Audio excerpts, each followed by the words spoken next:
1 bulan lalu pasca penemuan jenazah tak dikenal di kawasan Cipatat, Bandung, Jawa Barat, hingga kini masih menyisakan banyak misteri.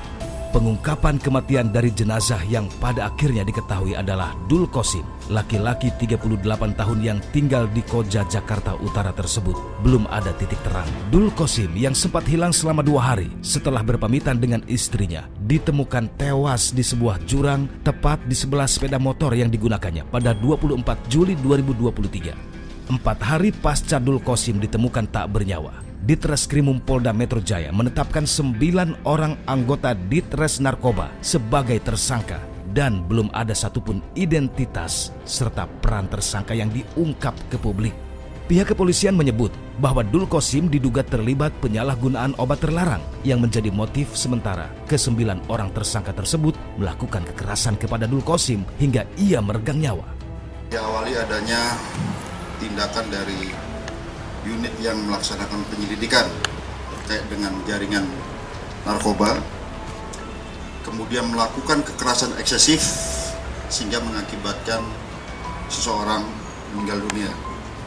Oleh karenanya saat ini Direktorat Kriminal Umum Polda Metro Jaya telah memeriksa 8 orang, namun yang masuk pidana adalah 7 orang, 1 dikembalikan lagi untuk diperiksa secara etik di Propam. 1 orang masih DPO dan saat ini sedang kita periksa secara intensif, sudah ditetapkan tersangka dan sudah ditahan.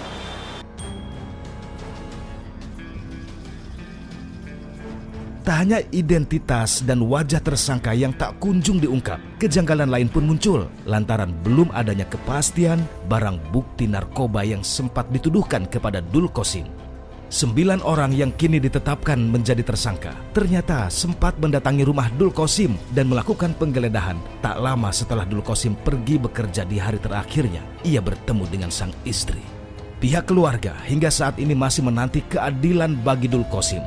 Sang istri pun merasa pihak kepolisian tidak transparan dalam mengusut kasus kematian suaminya. Ia meminta pihak kepolisian untuk bertanggung jawab atas kejadian yang menimpa Dul Qosim, termasuk dengan menampilkan wajah pelaku kepada publik. Oke, beneran.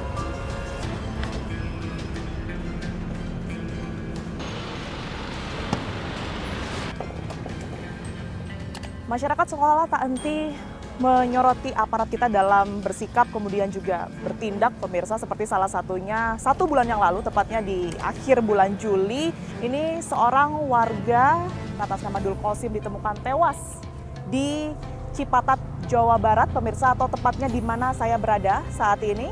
Dan informasi yang diperoleh adalah bahwa Dul Qosim tersebut ini meninggal dikarenakan dianiaya hingga tewas oleh ke-9 oknum dari pihak kepolisian karena diduga terlibat penyalahgunaan narkoba begitu. Saya akan mencari tahu seperti apa kasus ini karena memang dari keluarga juga sudah mengeluhkan karena cukup lama pihak kepolisian ini untuk kemudian ini memberikan tindak lanjut seperti apa kemudian ini tersangka yang sudah terlibat dalam penganiayaan Dul Qosim.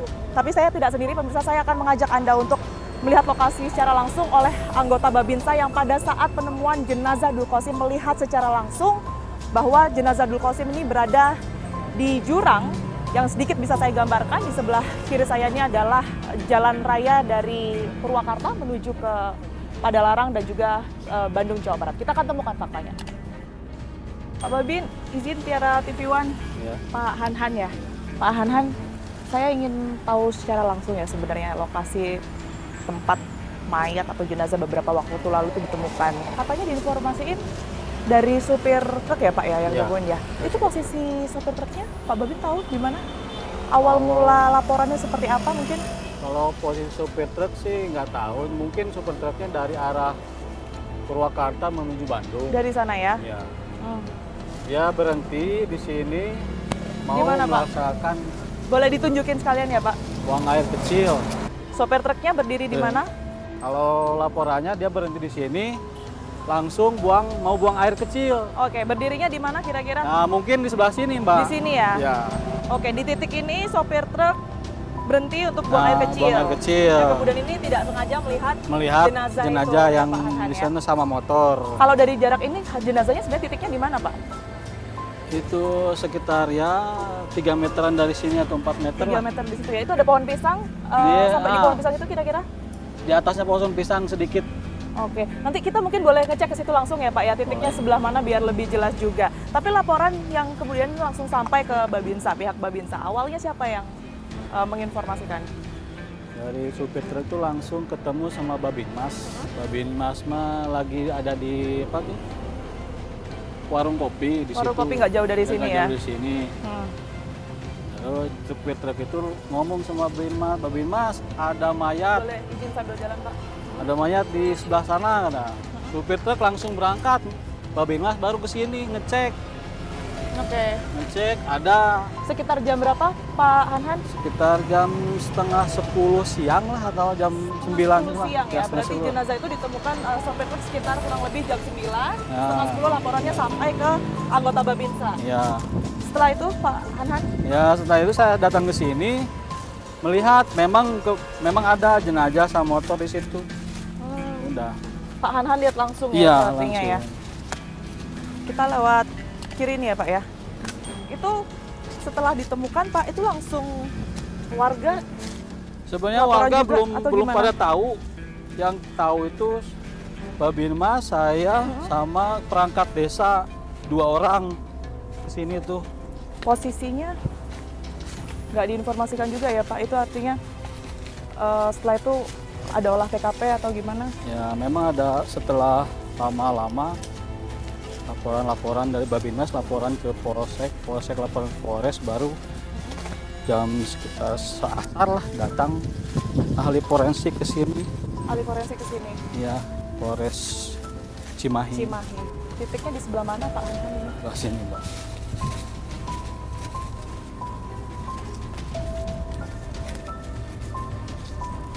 Ini cukup jauh juga ya.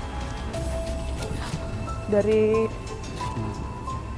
atas sekitar Nah, di atas itu lah berapa asbes. meter? Oh, di pas asbes ini ya. Asbes itu. Jadi ini adalah titik lokasi jenazah dari Dul Qosim ditemukan. Sama kendaraannya juga Pak di situ. Ada di situ. Yang dilihat Pak Hanhan waktu itu kendaraannya di sebelah mana? Di bawahnya si mayat. Di bawahnya si mayat ya. Iya. Jadi mayat itu posisinya Jadi di mana, Pak? mayat motornya melintang begini, mayatnya begini di atasnya. Boleh sekalian kita tunjukin dari atas ya Pak ya.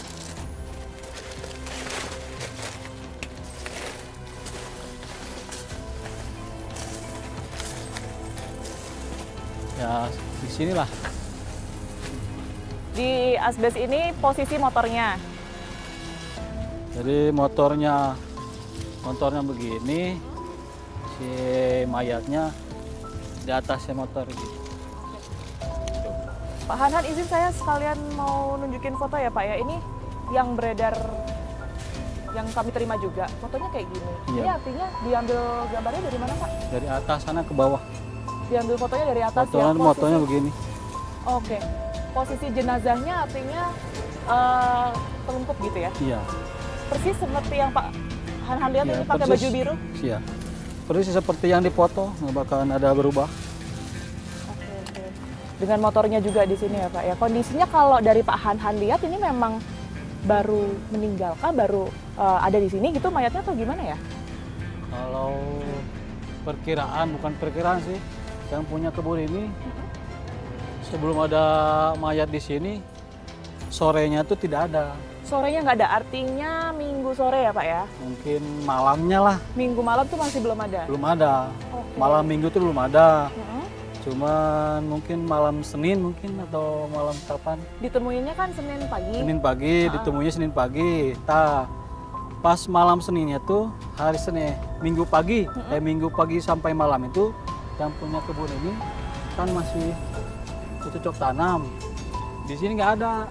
Ini masih belum ada jenazah Masih belum ada atau jenazah. apapun. Oke. Pak Babin, maaf kan Pak Babin lihat jenazahnya langsung ya Pak ya. Kondisinya seperti apa sih Pak Babin? Ya kalau kondisinya lebam, Mm-mm. Lebamnya di sebelah mana? lebamnya dada. Di dada. Oke. Setelah itu, Sini ya, segini lebamnya begini. oh sampai ke lengan ya Pak ya. Dengan sini. Terus yang lainnya mungkin Yang anggota lainnya tubuh nggak yang ada lain? yang lainnya. Ada luka mungkin? Luka nggak ada luka. Nggak ada luka ya. Itu kan posisi telungkup ya Pak ya. Mungkin di bagian belakang nggak ada semacam luka Nggak ada, atau nggak ada. memar juga. Nggak ada. Nggak ada juga sama sekali. Kondisi kendaraannya gimana Pak? Karena kan awalnya tuh diinformasikan kecelakaan lalu lintas ya, sempat diduga kecelakaan lalu lintas. Pertamanya ya kecelakaan lalu lintas, cuman pas dilihat-lihat ini agak janggal, jadi asalnya kita mau evakuasi jadi tidak jadi evakuasi karena kan takutnya ada apa-apa lah gitu kan. Makanya pas siang Babinmas telepon ahli forensik dari Polres sini sekitar jam asar lah kalau datang ahli forensik sini. Oke.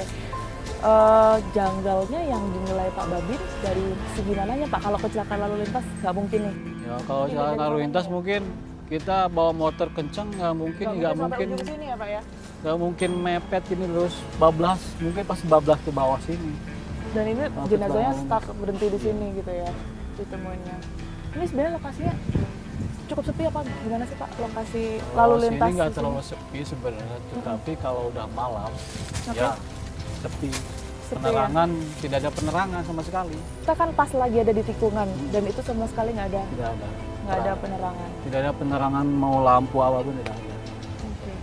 Terus laporan dari masyarakat berkaitan dengan apa ya mungkin orang-orang yang mencurigakan di sekitar sini, mereka lagi semacam survei tempat untuk buang jenazah itu ada nggak yang mencurigakan aktivitasnya di dekat? Nggak ada, soalnya kan Kebagusan. warga juga kan nggak terlalu melihat apa kondisi situasi Iya, yang apalagi ini lagi- jalan-jalan Iya, apalagi kan jalan raya, umum. jalan umum. Pada saat jenazah itu ditemukan, itu memang diketahui tanpa identitas atau gimana? Tanpa identitas. Tanpa identitas ya. Terus proses setelah itu untuk kemudian mengetahui identitas korban Kan ini datang gimana? ahli forensik. Ahli forensik. Ya, ahli forensik nggak tahu pakai alat apa itu nggak ngerti juga. Mm-mm. Prosesnya gimana? Ya habis dicap, cuman alatnya error. Oh, alatnya error. Ya. Soalnya di Bermasalah sini kan gimana? susah, nggak ada sinyal. Nggak ada Mungkin, sinyal. Ya. Itu ngeceknya langsung di sini ya berarti ya? Ya di sini turunin dulu ke sini, Mbak. Ini di Posisi sini, oh, diturunin. baru diidentifikasi. Mm-mm. Dan itu masih Nggak belum keluar Nggak siapa keluar itu jenazah siapa siapa. itu namanya nggak tahu keluar. Oke, Jadi setelah itu dibawa ke atas, di atas dicoba lagi diidentifikasi, Mm-mm. nggak keluar juga. Emang keluar cuman kebanyakan perempuan. Jadi memang di lokasi nggak berhasil teridentifikasi bahwa itu adalah jenazah dari Dul Qasim. Setelah itu prosesnya apa Pak? Dibawa Nah, kemana setelah itu jenazahnya? dibawa ke Polresnya ini, rumah sakitnya Polres. Rumah sakit Bayangkara bukan? Iya, Rumah mungkin Cimahi. sakit. Oh, oke. Dan setelah itu langsung penanganannya oleh rumah sakit, Iya. penanganan dan polisi juga Iya. ya.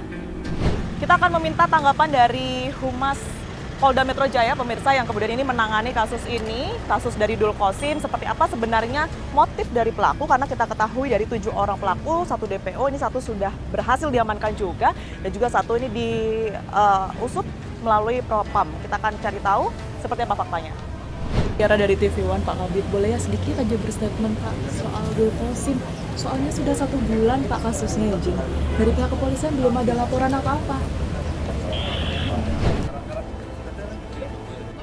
Pak Truno, izin ya Pak. Bapak yang ngiranya Pak. Belum ada Oke. Seperti yang Anda saksikan, pemirsa, ini pihak dari kepolisian masih belum mau memberikan keterangan apapun, baik itu dari Kabid Humas yang menangani kasus ini. Jadi kami masih belum. Pak, boleh ya Pak, sedikit aja update informasi Pak Truno. Oke. Masih belum ada sedikit tanggapan, update mengenai seperti apa tindak lanjut dari pihak kepolisian mengenai kasus Dul Qasim yang kemudian ini melibatkan 9 anggota kepolisian. Belum tahu seperti apa motif dari ke-9 pelaku ini, belum juga diberikan keterangan seperti apa barang bukti yang sebenarnya sudah dikantongi oleh pihak kepolisian, sekalipun seperti yang Anda tahu pemirsa, ini sudah memakan waktu lebih dari 1 bulan sejak Dul Qasim ini ditemukan tewas. Kita akan temukan fakta lain.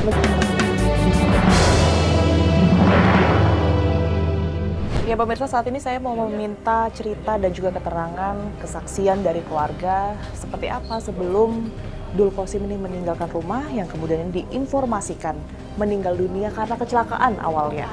Sebelum akhirnya diketahui bahwa terdapat 9 orang yang kemudian menganiaya Dul Qasim hingga tewas. Kita akan temukan faktanya.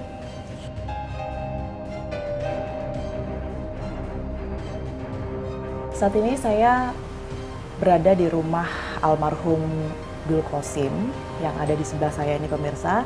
Ini adalah Ibu Muimah. Ibu Muimah ini adalah istri dari almarhum Dul Qosim yang juga didampingi oleh Bang Agus. Bang Agus ini adalah dari lembaga Aliansi Indonesia yang selama proses dari kasus meninggalnya Dul Qosim ini bermula, ini Bang Agus selalu mendampingi Ibu Muimah, begitu ya Bang ya. Dari awal mula kejadian, kalau nggak salah di bulan Juli ya Bu Muimah, tanggal 22. tanggal 22. Itu artinya terakhir Bu Muimah ketemu sama suaminya. Terakhir pagi jam 7, sebelum aku ke pasar, aku ketemu dia. Terus aku pulang dari pasar, dia udah nggak ada, pergi kerja. Waktu berangkat kerja komunikasi nggak? Mungkin ada telepon? Aku telepon dia jam 2, aku bilang gini, Kak, paket kamu dari Lazada udah nyampe, 3 paket, udah simpan aja gitu. Jam 2 artinya masih ada komunikasi Iya, sama masih ada chat. Pak Qosim ya? Iya. Setelah itu? Saya itu jam 3, anak kan nelpon, berdering tapi nggak diangkat-angkat. Minta jemput sekolah, ya. Ditelepon 4 kali nggak diangkat. Terus aku telepon lagi juga nggak diangkat.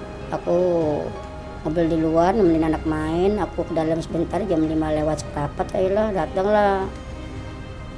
Baju hitam-hitam, tinggi, gede, tegap, pakaiannya ketat. Langsung dia marah-marah ke sini. Ini Marah-marah? ini Dul Qosim ya, nadanya tuh kayak kasar. Ini dari Polda, katanya. Suami ibu udah ngaku. Dia ngaku apa ya Pak? Katanya. Udah ngaku, katanya. Boleh saya geledah rumah ibu? Ya Papa, mana surat izin penggeledahan sama Bu Ima sempat minta surat minta, izin ya, ke petugas-petugas. minta. Ada berapa orang Bu Ima? Maaf. Awalnya yang depan pintu itu awalnya 2, gondrong rambutnya. 2. Lama-lama semua masuk 7 orang. Ibu Mereka mohon ya kerjasamanya, ya udah gimana Pak kalau saya nggak tahu awalnya. Bapak itu siapa? Tanya. Ibu nggak percaya kami dari Polda, dia ngasih selembaran gitu. Lembaran apa itu Bu? Nama-nama, Sepintas? nama-nama berita-berita, nama-nama polisinya. Cuma nama-nama aja? Iya, nama-nama aja. Nggak ada Aku mungkin megang- perintah apa nggak gitu di ada, situ? aku megang dari deket, nggak dikasih. Tanda pengenal juga Ibu Nggak sempat ada. minta tapi? Udah minta pengenalnya sama surat izin penggeledahan, nggak dikasih juga. Waktu polisi itu datang, itu prosesnya gimana? Ya dia meriksa semuanya. Boleh kita sambil berdiri ya, Ya, Bu Muimah ya? terus saya menangis aja Pak, mana suami saya, nggak didengerin, dia masih bisa meriksa semuanya. Ibu waktu itu posisinya di luar atau di dalam? Saya di sini. Oh, Ibu duduk di sini. Nonton TV. Ibu di sini nonton TV ini sama siapa Bu? Anakku lagi main HP di kasur. Berdua ya sama anak yang paling besar. Mereka masuk ketok pintu dulu? Enggak, masa langsung bilang ini rumahnya Dul Qosim dengan ada yang agak tinggi Keras deh. gitu ya? Iya, Bapak dari mana? Dari Polda, gitu. Yang pertama kali Ibu ingat digeledah ini bagian mana Bu? Ini kan Peta- banyak lemari-lemari ada orang. Pertama sih orang ngeliatnya dompet saya yang warna biru, Dompet apa yang tas, nggak ada ini. apa-apa. Terus Ini semua dibuka-buka enggak, ya, Bu? satu aja Mereka yang bilang biru. nggak sih apa yang mau dicari? Pas dia nyari-nyari, saya curiga, jangan-jangan mereka nyari kayak tipe-tipe itu ya, nyari apa ya, kayak gitu. Udah mati saya, terus saya nggak ngomong. Terus saya Ini dari semua situ, dibuka-buka. dibuka, udah ini doang, cuma liatin doang ininya. Terus Terus, dari sini juga. terus dia langsung lari ke kamar. Oke. Oh, ini kamar Ibu. Iya. Kan Oke. itu ada sofa kan, sofanya udah hancur, ada barang-barang Di mana sofanya Bu? sini. Oke, di sini ada sofa. Sofa kan udah hancur. Aku buang ke tukang sampah, terus di sini kan ada tas-tas apa alat elektronik suami Di sini? ya, semuanya ya. Sama polisi itu buka-buka semua. Oke. Terus sampai tembus ke polisi naik ke sana juga. Oh, Naik ke sana polisi juga. ada yang naik ke sini juga. Naik ke sana juga. Ini kemana Bu? Itu atap itu apa namanya ya? Genteng. Oh, ini genteng. Sebenarnya di Genteng. sini nggak ada jalan apa-apa. Ini biasa Nggak tempat ada. nyimpan apa nih? Ini kan kamar mandi, cuma nggak saya pakai. Kayaknya itu pintunya sama polisi diginiin. Dibongkar. Iya, dibongkar. Jadi tadi yang kita lihat ini ketutup Bu? Ketutup. Ketutup Soalnya itu- tapi dibongkar sama polisi. Pokoknya sama polisi. Kenapa mereka sampai naik-naik ke sana Bu? Ya, Mereka mungkin- bilang nggak? Ya mereka nggak bilang, mungkin mereka apa yang mereka cari nggak mereka temuin. Terus dia lari ke rumah kosong tuh, rumah kosong di samping rumah itu kan rumah kosong udah lama nggak dipakai, udah banjir, udah roboh bangunannya. Terus dia lari ke sini ke depan rumah. Kayak Oke, ini. jadi dari ngecek rumah kosong, Dia balik pernah lagi ke ngomong. sini. Oke, di sini ada yang digeledah lagi nggak ada? Nggak ada, cuma ini doang. Nggak ada semuanya barang-barangnya nggak ada. nggak ada yang ditemuin. Cuman pas aku beresin barang-barang suami aku kok nggak ada, koleksinya batu akik. Nah, pas aku beres kok sebagian nggak ada, sebagian ada gitu. Dari sini kemana Bu Muimah? Langsung mereka ke ini, Bu, di mana lagi barang Dul Kosim? Pakaiannya di mana? Di Excel paling atas. Dia bongkar juga di Excel paling atas. Di paling atas itu di sebelah mana Bu Muimah? Ini baju suamiku semua. Ini semua Ini enggak, ini doang. Sama dia dibongkarnya Ini langsung ditaruh ke kasir bajunya semua. Udah itu saya bilang, "Pak, mana suami aku? Diamanin, Bu." Gitu. ada informasi. Sama HP aku diambil, HP anakku buat sekolah. Apa diambil? Bilang nggak waktu itu? Apa yang mereka perluin di handphone itu? Ya nggak tahu, katanya Ibu HP saya amanin dulu ya. Pak, itu HP sekolah anak saya, Pak. Iya, ntar bisa diambil gitu. Bapak ini kan katanya terlibat penyalahgunaan narkoba. Nah, sehari-harinya Bu, itu gimana sih? Maksudnya Ibu pernah lihat dia ngobrol mungkin sama siapa yang Ibu nggak kenal, jual beli apa yang Ibu juga nggak ngerti? Enggak sih, sebenarnya saya ngeliat dia biasa-biasa aja. Saya kan sama dia udah 14 tahun. Saya tahu dia biasa-biasa aja, nggak ada yang berubah kok. Lihat aja lah Mas, kayak begini keadaan saya. Saya kan ngontrak sebulan 500.000. Betul Bu, katanya informasi terakhir sampai ada yang nggak terbayar ya Pak? Iya, saya bilang kakak yang sebelum dia diambil polisi, kakak kan belum bayar kontrakan, diantar kayak gitu. Nah, waktu tahu kalau Bapak infonya meninggal ya, ini kan hari Selasa ya Bu ya, itu gimana taunya? Saya kan sekolah, nganter anak seperti biasa. Kata mama saya, pulang ada polisi lagi di rumah. Saya tambah deg-degan, ada apa lagi? Polisi datang ke rumah. Tapi saya ke rumah sini, nanya, ini istrinya Dul Kosim. Saya bilang iya lah gini-gini. Terus mabuk katanya. Kami dapat telepon dari Cimahi, temukan mayat beserta motornya dengan nomor STNK nama adik saya. Di situ motornya ada tali kuning. Bener nggak? Kalau emang STNK nama adik saya bener. Terus itu di motornya ada tali kuning, bener itu mainan anak saya yang perempuan. Dia bilang katanya mungkin suami ibu itu motornya diambil orang, jadi kecelakaan diambil gitu. Ya saya langsung kaget lah, saya teriak-teriak, udah nggak bisa apa-apa lagi. Kalau dari Bang Agus berarti pendamping Ibu udah dari ini ya Bu? Ya, jadi awal ceritanya pamannya almarhum kebetulan kan anggota kita. Pas hari Selasa itu saya dapat telepon dari Patasan bahwasanya informasi sudah ditemukan. Coba datang ke Polsek Koja. Kami hubungi salah satu kanit di jajaran Polres Cimahi. Nah, setelah itu saya komunikasi dengan Pak Kasat. Tolong muka jenazah yang di TKP Bapak tunjukkan saja, tidak usah dikirim. Akhirnya Pak Kasat menunjukkan wajah almarhum ke salah satu keluarga. Setelah positif, hari Rabu kita jalan ke Rumah Sakit Bayangkara Bandung. Oke, Bang Agus lihat sendiri kondisi jenazah pada saat itu? Ya, kami itu melihat kondisi almarhum itu ya memprihatinkan, bahkan tidak bisa dikenali sampai pihak keluarga mengetahui bahwasanya ada tanda di jari jempol almarhum. Jempol kanan. Ya, akhirnya petugas rumah sakit membuka bagian tubuhnya sampai ke lengan. Setelah itu positif, ya itu kita bawa gitu dengan proses yang rumit gitu. Setelah itu muncul nama-nama tersangka, inisial lah kalau enggak. Itu informasinya gimana awal mula didengar sama Bang Agus? Jadi ya kami juga mengapresiasi jajaran Dir Reskrimum ya, Pak Hengki yang bisa cepat menangkap para terduga pelaku kan. Hanya saja ya walaupun itu dianggap suatu mungkin kelalaian atau itu dianggap suatu kejadian yang di luar batas kewajaran saat melakukan penyelidikan, ya tugas saya mewakili Lembaga Aliansi Indonesia menitipkan ibu ini dan kedua anaknya gitu. Kita berharap ibu ini dan anak-anaknya diperhatikan, dan setelah 40 hari lebih kepergian almarhum tidak satu pun perwakilan dari keluarga terduga pelaku, ya kan, termasuk pihak Polda dan pihak kepolisian yang datang ke tempat ini untuk mengucapkan bela sungkawa. Sama sekali nggak ada Ya, anggota sampai detik kepolisian, mungkin belum. perwakilan Enggak, belum melalui telepon? belum juga. Belum juga sama sekali ya. Oke. Dilihat dari semua kejanggalan ini ya Bang Agus ya, keluarga mengira ini tuh sebenarnya apa sih di balik kasus ini? Ya, saya berbicara dari pandangan hukum Bu ya, dari pandangan hukum bahwasanya semua yang dilakukan aparat penegak hukum itu harus menggunakan prosedur yang sudah ditetapkan gitu, termasuk dalam proses penyelidikan yang mengedepankan hak asasi manusia gitu.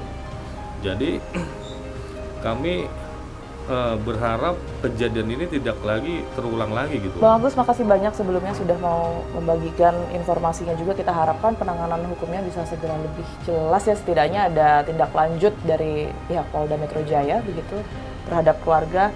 Dan Bu Muimah, sekali lagi saya turut berduka cita yang mendalam. Makasih Bu sudah mau berbagi cerita pada kami. Kuat ya Bu ya. Makasih banyak Ibu. Kita temukan fakta selanjutnya pemirsa.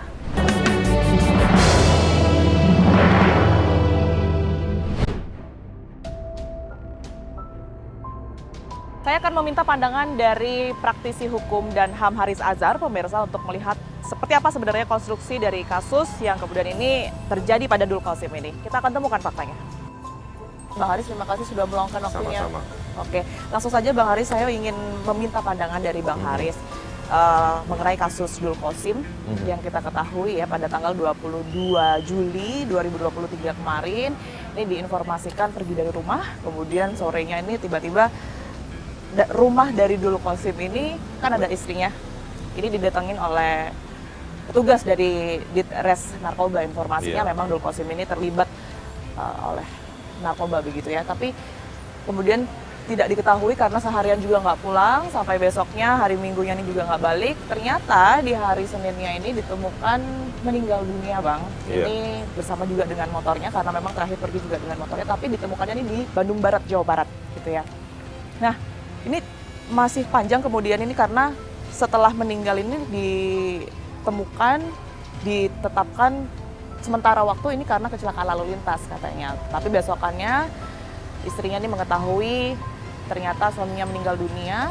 Kemudian hari Rabu baru diketahui banyak luka-luka semacam luka lebam, kemudian juga bekas-bekas penganiayaan, ada sudutan rokok di situ. Dan nggak lama kemudian di hari Jumat, dalam waktu kurang dari 3 hari diketahui pula bahwa Dul Qasim meninggal karena dianiaya hingga tewas oleh 9 anggota kepolisian itu tadi. Banyak kejanggalan yang kemudian ini dianggap belum selesai gitu ya. Dari cerita singkat ini, dari pandangan Bang Haris sendiri seperti apa? Itu kalau di kasus-kasus seperti itu, ini bukan cerita yang pertama, ada beberapa kali peristiwa seperti ini pernah terjadi. Ini masuk kategori pelanggaran hak asasi manusia ya. Ada praktek penculikan, penyiksaan yang kemudian berujung pada kematian. Apalagi pada saat ditemukan jenazahnya kan juga mungkin nggak ada barang bukti narkoba yang didapatkan Menurut saya di situ nggak ya. ada kelengkapan bukti untuk mengatakan bahwa Dul Qasim itu bagian dari Kasus narkoba. proses perdagangan penggunaan narkoba. Jadi dipinggirkan. Maka yang harus ditaruh di atas meja istilahnya sekarang adalah kenapa 9 orang ini, ya kan? Saya mau bilangnya menculik Dul Qasim, bukan melakukan penegakan hukum. Dia menculik dengan kamuflase sebagai penegak hukum. Jadi ada yang memanfaatkan jabatan. Ada yang memanfaatkan jabatan pada 9 orang itu. Apakah si 9 orang itu yang memanfaatkan diri mereka, atau ada satu yang mengordinir, atau ada orang lain yang memesan kepada si Dul Qasim? Atau yang Artinya kuliah sebenarnya ini kasusnya di luar narkoba kah? Atau seperti apa? bisa jadi ini soal Bang Haris? narkoba juga. Oke. Bisa jadi ini soal narkoba juga. Tetapi saya khawatir, ini yang poin ketiga yang saya mau bilang tadi, selain meminggirkan kasus Dul Qasim, satu, yang kedua bahwa ini ada perencanaan khusus dari 9 orang ini dan plus ada orang yang ngatur 9 orang ini. Yang ketiga sekarang begini, kemungkinan untuk menambah poin yang kedua tadi, salah info, paham nggak? Salah orang, Ya, atau sengaja disalahkan orangnya. untuk menunjukkan bahwa sekedar ada penghukuman terhadap seseorang yang dianggap mungkin dalam prakteknya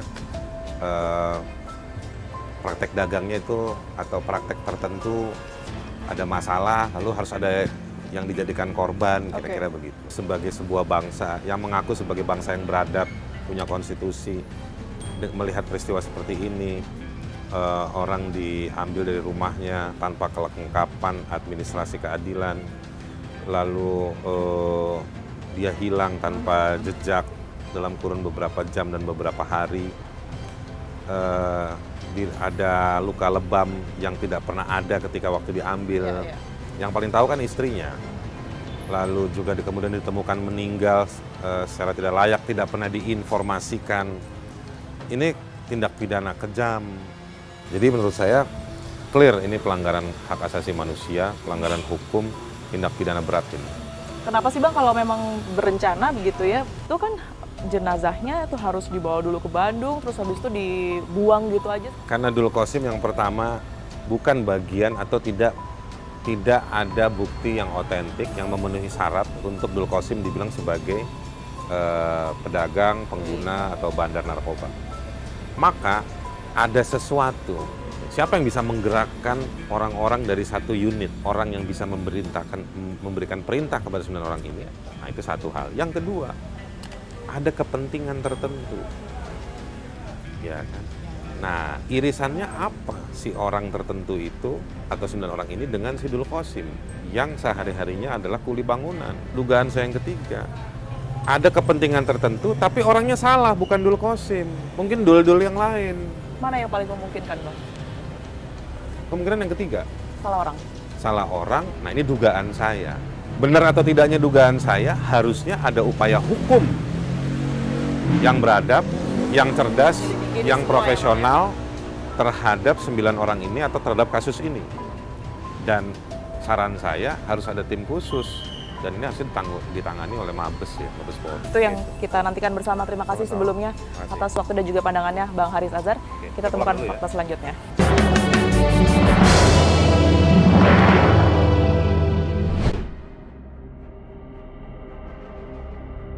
Pihak keluarga dari Dul Qasim ini menyatakan kekecewaannya karena sudah lebih dari 1 bulan, tetapi pihak kepolisian ini tidak ada tindak lanjut dan bahkan tidak memberitahukan, menginformasikan kepada publik siapa sebenarnya 9 orang pelaku yang telah menghabisi nyawa Dul Qasim. Kita akan langsung tanyakan sebenarnya seperti apa pengawasan dan juga informasi yang diterima ke pihak Kompolnas. Kita temukan faktanya.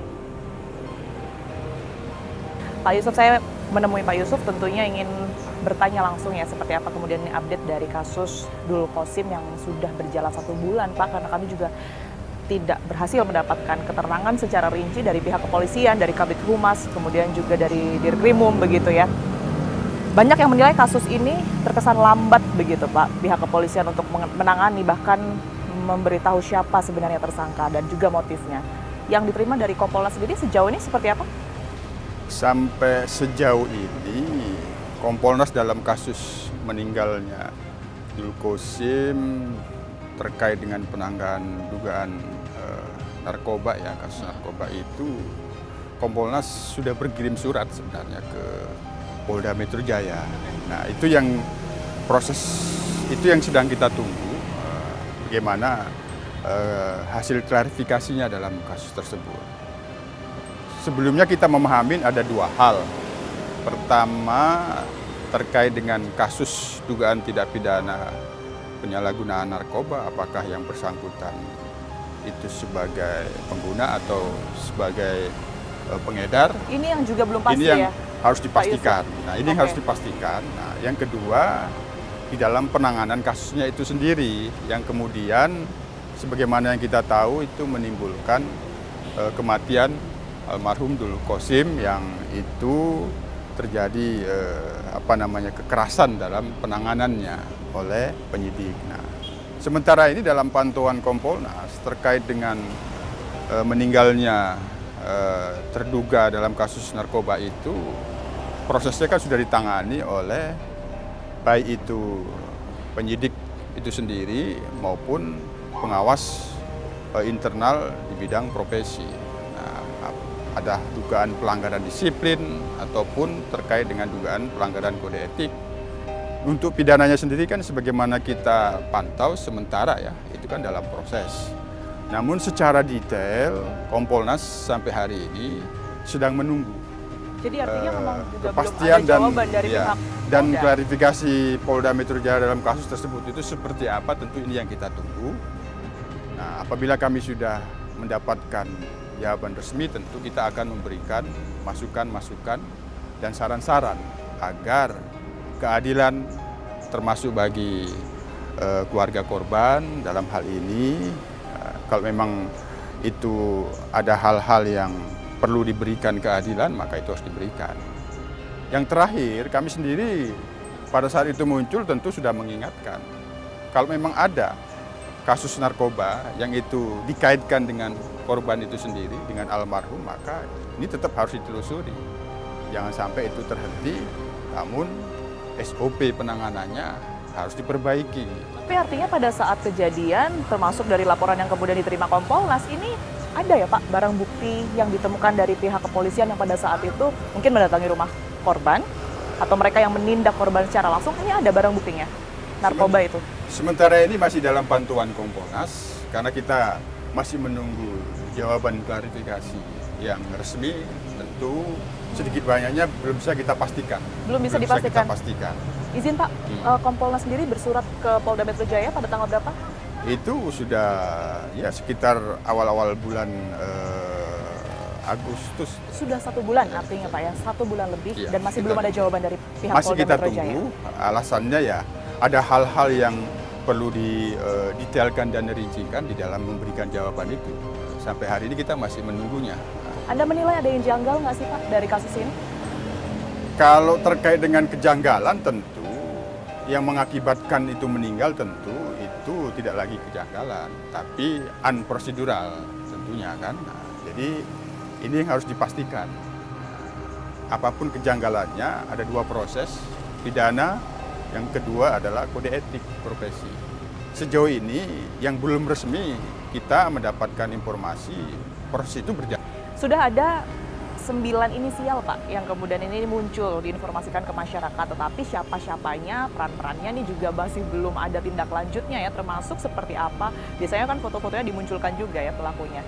Ini kenapa? Karena ada kesan seperti pihak kepolisian juga turut menutup-nutupi begitu dari kasus ini, termasuk juga tersangka dan juga pelaku-pelakunya.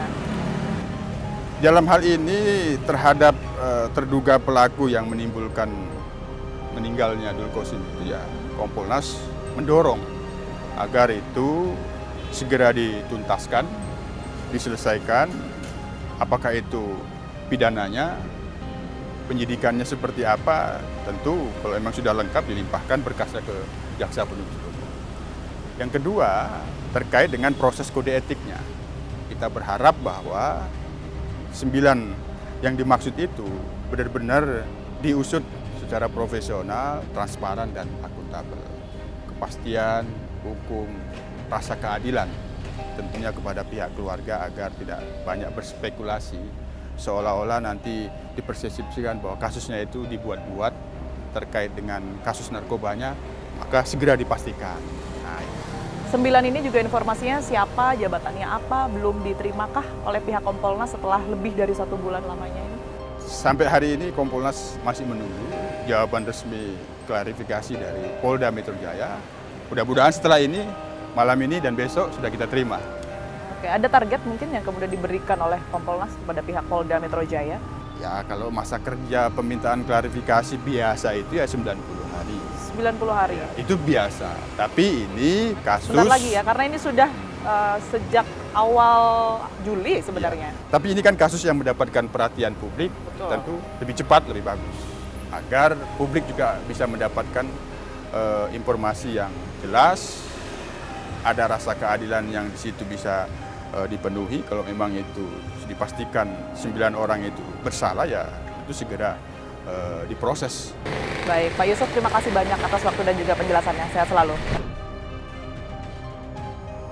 Hingga saat ini pihak kepolisian pun juga masih belum memberikan update kepada publik seperti apa hasil penyelidikan sementara terhadap 9 tersangka yang terlibat dalam kasus pembunuhan Dul Qasim Praktisi hukum dan HAM menilai bahwa kasus ini bisa jadi bukan sekedar kelalaian aparat semata, tetapi tindakan ini juga terlihat adanya dugaan perencanaan di dalamnya. Sebenarnya apa yang kemudian ini terjadi di balik kematian Dulkosin? Saksikan terus Fakta setiap hari Senin pukul 20 waktu Indonesia Barat, hanya di TV One.